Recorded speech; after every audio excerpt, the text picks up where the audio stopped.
अफशा, मेरी जान, नाश्ता तैयार कर दिया है, कर लेना, मैं जा रहा हूं। और हाँ, आज तुम्हारे लिए गिफ्ट लेकर आऊंगा। रात को सारिम घर आया, हाथ में एक गुलाब का फूल था। अफशा गार्डन में कुर्सी पे बैठी थी, हल्की सी हवा चल रही थी। शाम का वक्त था, हल्की सी रोशनी थी। सारिम घुटने के बल बैठ गया, गुलाब का फूल अफशा को दिया, मुस्कुराते हुए कहने लगा, हैप्पी बर्थडे अफशा। अफशा चौंक कर बोली, तुमको कैसे याद है मेरा आज बर्थडे है? हमसफर हूं आपका अफशा। पेपर्स निकाले एक लिफाफे से। अफशा का हाथ पकड़कर कहने लगा, जानती हो ये पेपर्स किस चीज के हैं? अफशा का दिल धड़कने लगा। क्या है ये सारिम? यह हम दोनों की खुशी है अफशा। बताओ सारिम, ये क्या है? वो प्यार भरे लहजे में बोला, ये हमारे नए घर के पेपर्स हैं। मैंने नया घर लिया है और तुम्हारे नाम किया है। अफशा को यकीन नहीं हो रहा था। अफशा ने देखा, नया घर, वो भी मेरे नाम।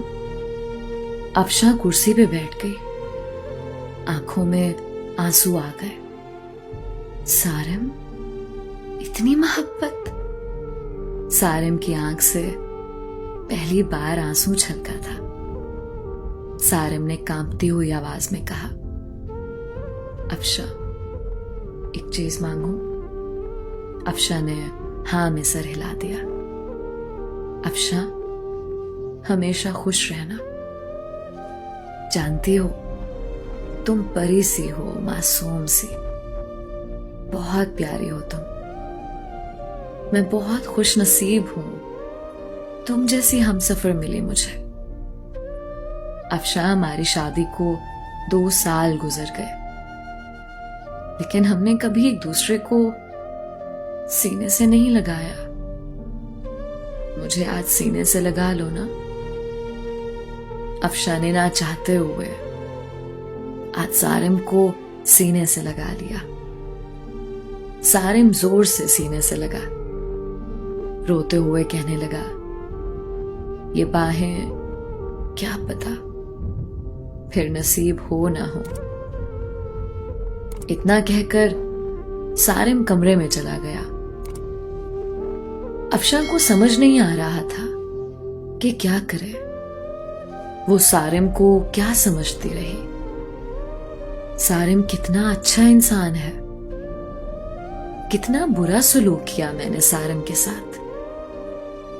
अफशा का दिल चाह रहा था कि सारिम की बाहों में समा जाए। सारिम की बेपनाह मोहब्बत 2 साल में सारिम को इग्नोर करती रही। सारिम फिर भी मुझे चाहता रहा। रात भर अफशा ख्वाब देखती रही, कल सारिम के लिए नाश्ता खुद बनाऊंगी, सारिम को अब दुनिया की हर खुशी दूंगी, सारिम को अब कभी उदास ना होने दूंगी। रात बीत गई। अफशा उठी, नाश्ता तैयार किया, बहुत खुश थी। शावर लिया, सारिम के उठने का इंतजार करने लगी। काफी टाइम गुजर गया, सारिम ना उठा। अफशा कमरे में गई, मोहब्बत से आवाज देने लगी, सारिम उठ जाए, मैंने आज आपके लिए नाश्ता तैयार किया है। सारिम करवट लिए सो रहा था। अफशा ने मोहब्बत से सारिम को छुआ, देखा सारिम का जिस्म ठंडा पड़ चुका है। अफशा ने आगे बढ़कर देखा, सारिम के बिस्तर पे खून पड़ा था, मुंह पे खून लगा हुआ था। अफशा चीखने लगी, जोर जोर से आवाजें देने लगी, सारिम उठ जाओ, ये क्या हुआ है आपको? सारिम उठो ना। मोहल्ले वाले इकट्ठे हो गए, अस्पताल ले गए। डॉक्टर ने चेक किया और बोला, मैंने कहा था इसे अपना ख्याल रखो, अपना इलाज करवाओ, किसी को साथ लेकर आओ, लेकिन शायद ये जीना नहीं चाहता था। अफशा ने रोते हुए कहा, क्या था सारिम को?